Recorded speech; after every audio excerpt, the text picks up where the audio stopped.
La mairie de Paris, ils y pensent déjà.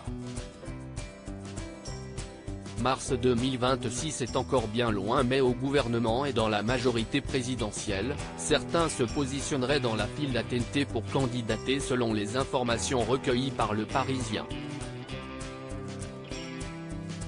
Mais à l'Élysée, le fait de voir de grandes figures s'avancer a tendance à agacer, tant le souvenir des catastrophes Benjamin Griveaux et Agnès Buzyn en 2020 reste présent en mémoire.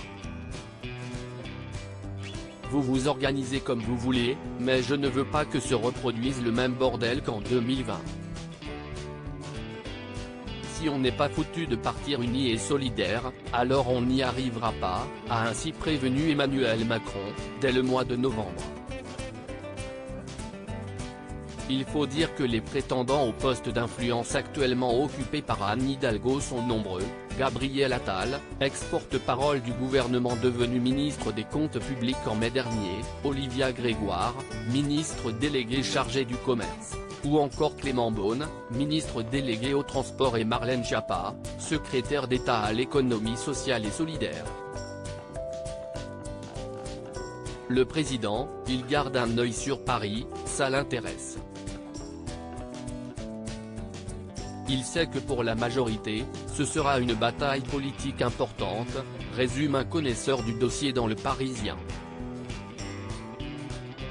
Supérieur à Emmanuel Macron, découvrez les femmes qui ont compté dans sa vie de réunion organisée au sein de la majorité en vue des municipales 2026. Mais chacun le sait, pour espérer être en lice, plusieurs grandes étapes sont à valider. On doit d'abord passer de la catégorie d'observateur à celui de challenger, pour espérer ensuite figurer dans celle des potentiels vainqueurs. Mais on n'en est pas encore là, on part de tellement loin, soupire un élu Renaissance de Paris gardant visiblement un souvenir ému de l'élection de 2020, terni par le retrait forcé de Benjamin Griveaux. Le Parisien révèle par ailleurs de Gabriel Attal et Clément Beaune ont prévu un déjeuner avant Noël histoire de détendre l'atmosphère, 4 ans avant l'échéance.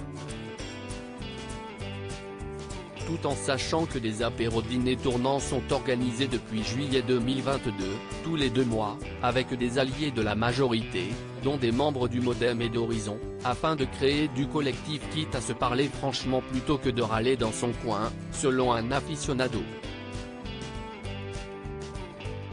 Crédit photo, Elliott Blondet pour Best Image.